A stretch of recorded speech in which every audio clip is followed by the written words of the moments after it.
오늘은 100% 하나님만 신뢰하는 사람, 100% 하나님만 신뢰하는 사람이라는 제목으로 하나님 말씀 증거하도록 하겠습니다. 빌립보서 긴 성경은 아니지만 4장이니까 마지막 부분입니다. 빌립보서 저는 한 시간이 한 5분이나 10분 남을 때 꼭 읽는 성경 중에 빌립보서 참 좋아합니다. 쭉 한번 읽어보면 힘이 됩니다. 그런데 빌립보서 읽을 때 한 4장쯤 넘어가면서 항상 드는 생각이 그거예요. 바울은 정말 하나님을 100% 신뢰하는 사람이었구나. 앞부분에 쭉 여러 가지 얘기 나오다가 마지막에 가서 꼭 확인하는 건 뭐냐면 하나님에 대한 신뢰를 꼭 확인하고 넘어가더라는 거예요. 우리 다 암송하는 구절 아닙니까? 빌립보서 4장 13절 내게 능력 주시는 자 안에서 내가 모든 것을 할 수 있느니라. 그는 항상 내게 능력 주시는 자를 바라본 거예요. 그래서 내가 모든 것을 할 수 있느니라. 우리는 많은 순간에 자기 자신을 평가할 때 자기 안에 있는 걸 갖고 평가합니다. 내가 안에 이런 것들이 있기 때문에, 내가 이렇게 많은 것들을 알기 때문에, 나 그거 잘할 수 있어. 나 해봤던 거야. 경험이 있어. 나 잘할 수 있어. 그거에 대한 지식이 있어. 되게 이렇게 말하지 않습니까? 그거 나한테 딱 맞는 일이야. 나 그거하고 아는 사람들 연결이 잘 돼 있어. 그렇게 얘기하는데 바울은 그런 얘기가 전혀 없어요. 내게 능력 주시는 자 안에서 언제나 그리스도와 연결돼 있다는 것입니다. 바울의 그 어법을 보십시오. 뭘 희망합니다. 소망을 가지고 있어요. 왜 소망해요? 그리스도 안에서. 예수님이 안에 있기 때문에 내가 희망한다는 거예요. 어떤 가능성을 얘기를 합니다. 얘는 가능하다. 그죠? 이유가 뭐예요? 그리스도 안에서. 내게 능력 주시지 안에서 내가 모든 걸 할 수 있다. 그 얘기 아니에요? 가능성도 그렇게 얘기하고 승리의 판단도 우리 로마서 8장 같은 데 보십시오. 하나님으로 말미암아 내가 넉넉히 이긴다고. 승리의 근원도 그리스도와 다 연결이 돼 있다는 것입니다. 내게 능력 주시는 자. 그의 마음 가운데 언제나 크라이스트, 예수님이 있었어요. Who gives me strength. 힘을 주시는 그분. 받아서 일한다. 받아서.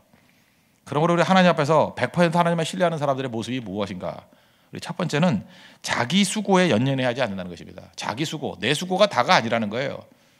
아까도 이제 Christ who gives me strength, 내게 주시는 분. 그러니까 능력이 어떻게 오는 거예요? 받아야 온다는 거예요. 내 안에 있는 게 아니라는 것입니다.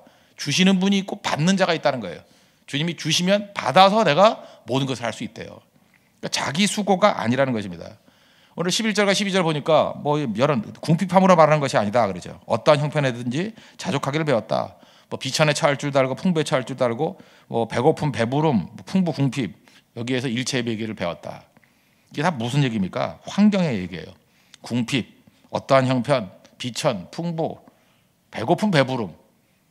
우리가 이런 것 때문에 얼마나 삶이 막 요동칩니까? 한번 생각을 해보세요.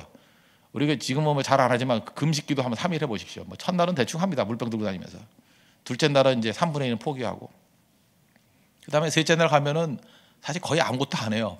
하는 얘기가 먹고 싶다, 짜장면 한 그릇 먹고 싶다, 소원이 뭐냐, 동천홍에 짬뽕 국물 마시는 거, 이렇게 돼버립니다.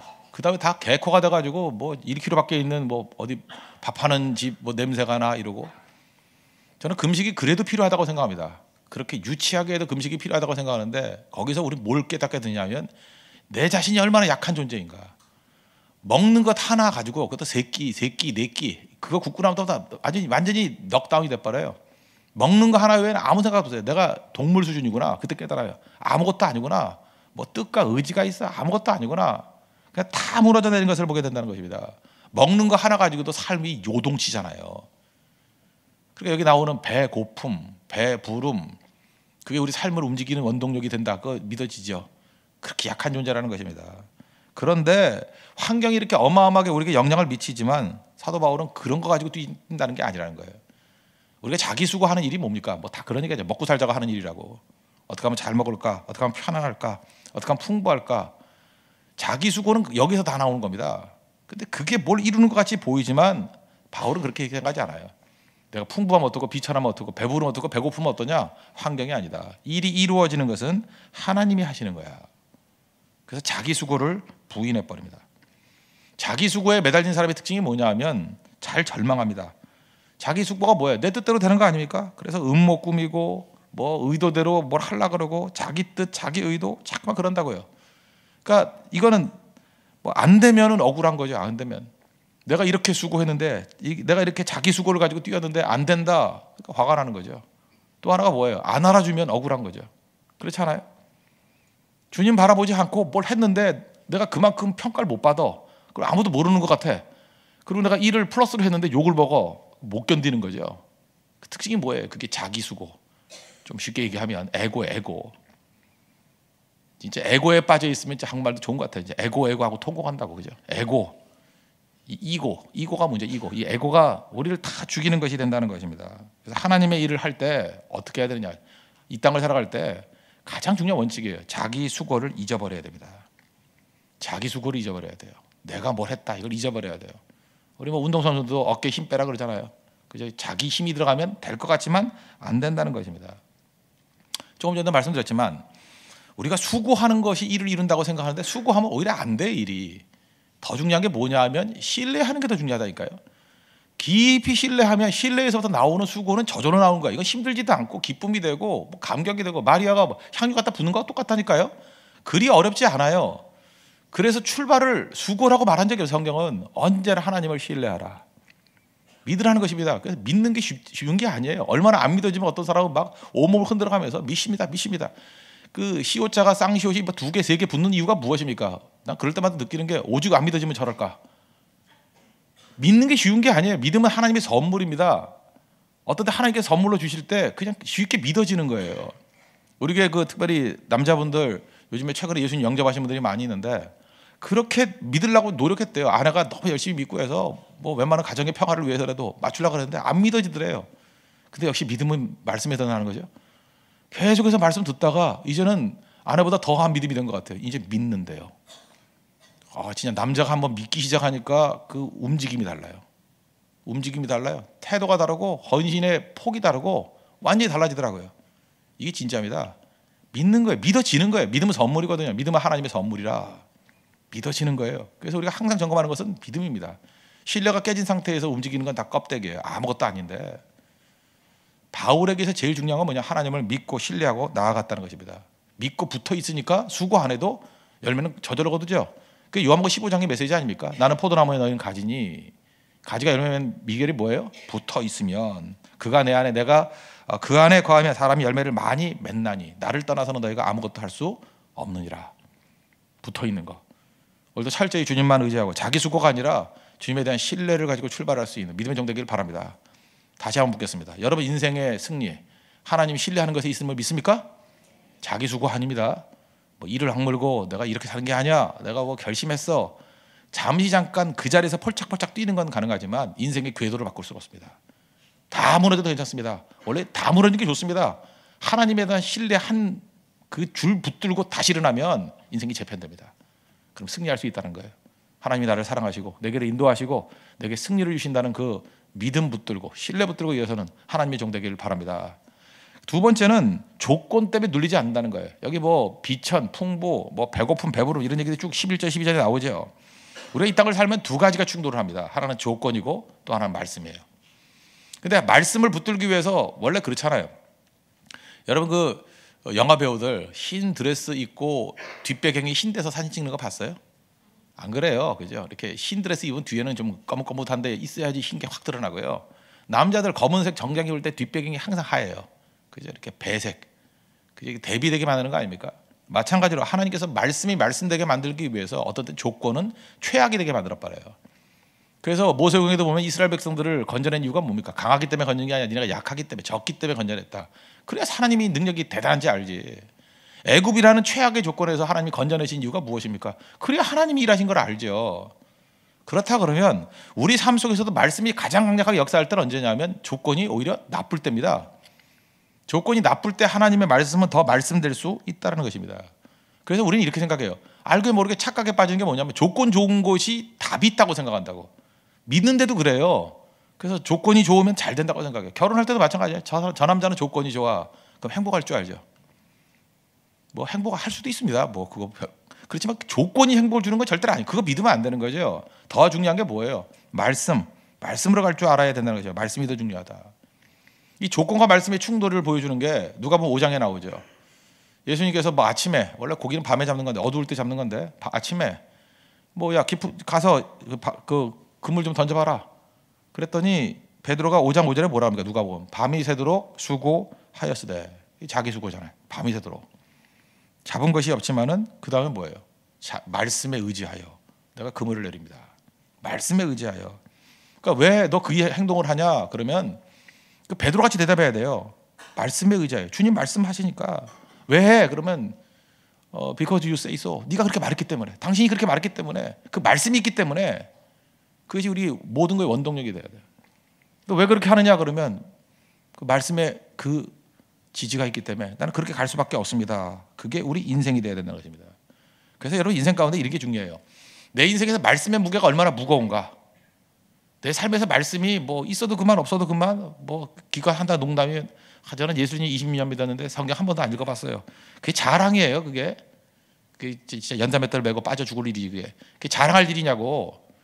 삶의 말씀이 막 들어와야 돼요. 막 들어와서 너 왜 기도하냐 그러면 하나님의 말씀에 기초해서. 너 왜 참냐 그러면 하나님 말씀에 기초해서. 예를 들어서 너 왜 그 사람을 선택했냐 그러면 하나님 말씀을 기초해서 설명을 해야죠. 설명을. 제가 최근에 이제 많이 느꼈던 것 중에 하나가 뭐냐면 세상에서 제일 중요한 게 명분인 것 같아요. 명분. 구멍가게 하나를 열어도 명분이 없으면 망해요. 내가 여기서 구멍가게를 왜 하느냐? 명분이에요. 명분. 명분이 있어야 된다고. 뭐 여기 있는 사람들에게 뭐 어려움을 도와주기 위해서, 뭐 구색을 맞추기 위해서 명분이 있어야 되거든요. 재벌들도요. 여기 동네에 무슨 뭐 이마트라든지 뭐 이런 거 들어올 때 그냥 못 들어와요. 명분이 있어야 돼요. 명분. 명분을 만들 수도 있지만 명분 중심으로 움직이는 게 굉장히 그 중요하다는 생각을 하겠습니다. 명분, 그게 중요한 거 아니에요? 명분, 여러분 이 땅에서 그 별로 힘들지 않게 일을 하기 위해서 명분이 중요해요. 근데 명분보다 더 중요한 게 뭔지 알아요? 내 인생에서 확실한 건 뭐냐? 명분도 조작할 수 있어요. 말씀이에요. 말씀의 지지가 있느냐? 저는 지금 교육에 대해서 이런 생각을 해봅니다. 우리 이제 자라는 세대들에게 두 가지를 가르쳤으면 좋겠어요. 사회생활 잘하기 위해서는 언제나 명분에 부딪히지 않는 행동을 해라. 명분 없으면 하지 마라. 반드시 명분이 있어야 돼요. 그리고 그것이 말씀의 보완이 되는가. 명분보다 그게 말씀이라는 게 두 가지만 붙들고 나가면 여러분 인생이 큰 물줄기 흐릅니다. 절대로 넘어지지 않아요. 흔들리지 않는 인생을 살게 된다는 것입니다. 그러기 위해서 최고의 권위가 뭐예요? 말씀이죠. 사실 말씀보다 더 큰 명분이 어디 있어요? 우리 크리스천에게서 말씀보다 더 큰 명분이 어디냐고. 그 명분이죠. 근데 믿지 않는 사람들에게 말씀이 명분이다 그러면 먹히지 않으니까 그 포함될 수 있는 세상 사람들 앞에는 어쨌든 그들이 받아들일 수 있는 그 공명정당 명분을 줘야 된다고. 명분을 주면 살 수 있는 거죠. 홍대석이 여기 왜 교회를 세웠습니다. 우리 명분이 있죠. 홍대에 있는 많은 영혼들을 건지기 위해서 가장 열악하고 가장 그 첨단에서 뛰기 위해서 명분이에요. 명분 없는 싸움 왜 합니까? 명분이 있어야죠. 그것이 또 말씀에도 뒷받침이 되죠. 온 천하 만민에게 복음을 증거하라고. 언제나 우리가 무슨 일을 할 때마다 두 가지를 점검해야 돼요. 명분이 있느냐, 말씀에 뒷받침이 있느냐. 그러면 세상이 다 덤벼도요 넘어지지 않습니다. 명분이 없기 때문에 무너지는 거예요. 그게 하나님께서 우리에게 원하시는 가장 중요한 것이 될 수 있다는 것입니다. 그러므로 이런 큰 흐름이라고 저는 말하겠습니다. 이 큰 흐름을 잡으면 나머지 사람들이 모여서 하는 일은 뭐냐 하면 뭘 결정하는 게 아니에요. 그럼 결정이 다 된 거죠. 교회라는 건 같은 뜻을 갖고 있는 사람들의 모임 아닙니까? 뭘 결정할 게 있어요? 결정을 하나님이 다 해놓은 거지. 교회가 예배드리고 선교하고 교육하고 그게 뭐 교회 할 일이지 그거 말고 할 게 뭐 있어요? 어떻게 하면 이걸 잘할 수 있는가 하는 의논을 하는 거예요. 근데 교회가 명분도 잃고 말씀도 잃어버리니까 모여가지고 의논을 하는 게 결정을 하려고 그래요. 사람들이 모여서 무슨 결정을 하면 결정을 하나님이 다 내려주신 건데 우리는 주의 종들이라면서 제자들이라면서요. 그 내려놓은 결정을 이루기 위해서 뛰는 거죠. 사명을 위해서 뛰는 거죠. 그게 교회라는 것입니다. 그래서 오히려 참 묘한 게 뭐냐면 세상에서 어떤 부분에 앞섰다고 하는 사람들이 교회 오면 바보 되는 경우가 더 많습니다. 음악을 전공한 사람이 교회에서 음악을 하면 바보 돼요. 그거 갖고 안 먹히거든요. 세상에서 뭐 예를 들어서 뭐 그 전문인이라 그러면 자기 전문 분야에서 잘하던 것들 그건 경험이니까 경험 들고 교회 오면 이게 무너질 경우가 훨씬 더 많아요. 왜 그러냐? 말씀 앞에 순종하기 힘들거든요. 베드로 보십시오. 베드로 전공이 어부인데 예수님 출신이 목수잖아요. 목수의 말을 듣잖아요. 이건 뭐예요? 자기 전문성을 죽였다는 거예요. 이게 교회입니다. 말씀보다 큰 건 없다라는 거예요. 그래서 나아갈 수 있는 그 모습. 그러면 어떤 일이 벌어지냐? 나는 말씀만을 철저히 의지하고 나갑니다. 말씀만을 신뢰합니다. 그러면요 사람의 인성이 어떻게 변화가 되냐면 하나님에 대해서는 신뢰하고 사람들에 대해서는 이해를 해요. 그 참 묘하죠. 말씀을 철저히 믿고 의지하는 백성들을 보면 사람에 대해서는 그래서 뭐래서 약간 기대를 안 해서 그런지 모르지만 주로 이해하는 쪽으로 가요. 그런데 말씀을 의지하지 않고 내가 판단하고 내가 결정한다고 하는 사람의 근본 정신은 뭐냐면 자기가 자기를 믿잖아요. 기본적으로 인간을 믿어요. 그 사람은. 그걸 인본주의라 그러는데 휴머니스트라 그러는데 휴머니스트의 특징은 뭐냐면 인간을 믿어요. 그래서 일단 자기를 믿어. 자기를 믿고 사람들 가운데도 판단을 잘하는 사람들이 모이면 올바른 판단을 할 수 있다고 믿어요. 그래서 그 사람은 정말 자기 확신을 가지고 하는 일이 뭐냐면 정죄하는 거예요. 저런 사람들 저 잘못하는 걸 막 정죄하면 잘 된다는 거예요. 그러니까 교육도요. 엄마나 아버지가 애들 막 정죄하는 거예요. 정죄 왜 해요? 이렇게 잔소리라고 욕을 하면 잘 될 거라는 거예요. 아주 그 베이스가 잘못되어 있는 거예요. 왜냐하면 정죄가 선을 이룬다라는 생각에 그건 뭐냐? 인본주의라고. 인간의 힘을 믿는 거. 그렇지만 어머니도요. 하나님을 믿는 신본주의 신앙을 갖고 있는 사람들은 내 잔소리를 받았다는 게 아니다. 하나님 말씀이 하나님이 쟤를 변화시킨다. 그러면서 하나님을 믿고 의지하고 기도하면서 오히려 사람에 대해서 이해하게 돼요. 그리고 좀 let it be. 요즘에 뭐 유행하던데 이렇게 손 들면서 내비도 놔둬요. 놔두면서 그 큰 울타리 안에서 이끌어가려는 모습이 있어요. 그게 탕자 아버지 모습이잖아요. 넘어지게 놔두고 기다리고 있잖아요. 품잖아요. 그 왜 그렇습니까? 믿음 때문에 그래. 믿음. 우리 지난주에도 제가 결혼 주례할 때 그 친한 친구 얘기 뭐 맨날 했던 얘기지만 그 배가와 종자기 얘기 있죠. 소리를 아는 거 지음이다. 친한 친구다. 그다음에 또 친한 친구 관계를 이제 관포지교라고 많이 하지 않습니까? 관포지교 한번 설명해 줄게요. 왜 이 사람들이 친한 친구가 되느냐? 관포지교. 또 하나가 관중과 포수가죠. 관중이라는 사람이 있었고 포수가라는 사람이 있었는데 둘이 친한 친구였어요. 근데 이제 관중이 얘기하는 거예요. 이제 야 포수가가 제가 얼마나 좋은 친구인지. 그러면서 둘이 장사를 했대요. 장사를 했으면 이제 동업 원래 그 원수되는 비결이 동업이잖아요. 친구끼리 동업하면 꼭 망하죠. 예, 동업을 했대요. 동업을 하는데 이 포수가가 조금 더 많이 차지했대요. 뭐 한 55대 45 정도. 그랬음에도 불구하고 포수가는 나를 욕심쟁이라 그러지 않더래요. 욕심쟁이라 그러지 않고 이유가 뭐냐? 나보다 더 가난해서 그래. 좀 더 가져가도 돼. 이렇게 이해해 주더라는 거예요. 그거를 관중이 알고 있었어요. 그러니까 얼마나 고맙다는 거예요. 또 하나는 뭐냐면 뭐 어떤 일을 할 때요. 일을 하다가 이제 그 관중이 주장하는 일로 일을 했대요. 근데 실패했어요. 그럼 실패했으면 야 너 어떻게 그런 아이디어를 냈냐라고 하면서 어리석다라고 해야 되는데 너 때문에 틀렸어 그래야 되는데 말을 이렇게 하더래요. 아직 때가 아닌가 봐. 타이밍이 잘못 맞았는가 봐. 계획이 나쁜 게 아니라 타이밍이 나빴어. 이렇게 얘기해 줬다는 거예요. 얼마나 고마워요. 저 세 번째가 정말 이건 뭐 빼도 박도 못할 뭐 핑계 댈 수 없는 얘기인데 이 관중이 그 전쟁에 나갔다가 한 번도 아니라 3번이나 도망쳤대요. 나쁜 놈이죠. 이게 남자들 같으면 네가 인간이냐 이름 바꿔라. 그래야 될 거 아니에요, 그죠? 근데 관중이 3번이나 전쟁터에 도망쳐서 주변 사람들이 다 욕을 하는데 다 겁쟁이라고. 근데 포수가는 겁쟁이라 그러지 않고 관중이 자기 자신 때문에 그런 게 아니야. 늙은 어머니가 계셔서 그래. 라고 말을 해줬다는 거예요. 얼마나 고마워요. 자기 목숨 살자가 도망쳤겠냐. 효자기 때문에 그래. 늙은 어머니 그 누가 보시겠냐. 그래서 자기 명예 뭐 모욕감 다 접어두고 늙은 어머니 모시려고 도망친 거야 라고 주변 사람들에게 이야기해 주면서 이해해 주더라는 거예요. 그러면서 관중이 얘기하기를 내 친구 중에 포수가 같은 사람이 없다. 그러면서 멋진 표현을 쓰죠. 나를 낳아준 것은 부모님이지만 나를 진정으로 받아준 사람은 포자다. 이게 아니 관자다 관자. 그렇게 그 관중이라는 얘기죠. 그러면서 포수가가 얘기했다는 얘기예요. 저는 이게 뭐 중국 그 이야기지만 이 얘기를 바라보면서 중국 사람들이 그래도 풍성한 여유가 있는 이유가 바로 뭐냐면 바로 이겁니다. 사람들을 용납해주고 이해해주는 능력. 하나님 백성들이 이렇게 이 정도도 살지 못한다는 문제가 있겠죠. 이렇게 살 수 있는 힘이 어디서 나오는 겁니까? 잘 보면요, 하나님만 절대적으로 믿고 의지하는 사람은요, 사람을 믿고 의지하는 게 아니라 사람을 불쌍히 여겨요. 사람을 불쌍히 여긴다는 게 뭔지 아십니까? 이해한다는 거예요.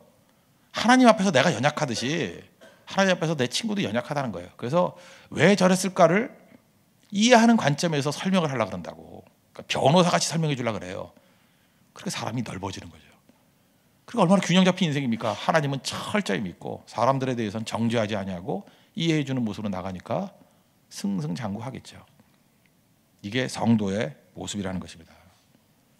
두 가지입니다. 100% 하나님만 신뢰하는 사람의 특징이 뭐냐? 자기 수고에 연연해하지 않아요. 내 수고로 되는 게 아니다.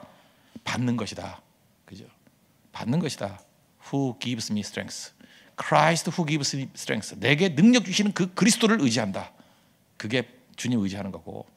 하나님만 철저히 믿고 의지하는 사람은 조건을 뛰어넘고 이제 이해하기 시작합니다. 하나님 붙들어 주시기 때문에 다른 사람은 이해에 품어주는 걸 통해서 승리하는 모습이 있다는 것입니다. 오늘도 바울과 같이 이런 크나큰 승리와 또 이해할 수 있는 믿음의 종되기를 축원합니다. 예, 보다 자리에 서련하겠습니다. 542장 그 앞에 장 한번 찬양합시다. 542장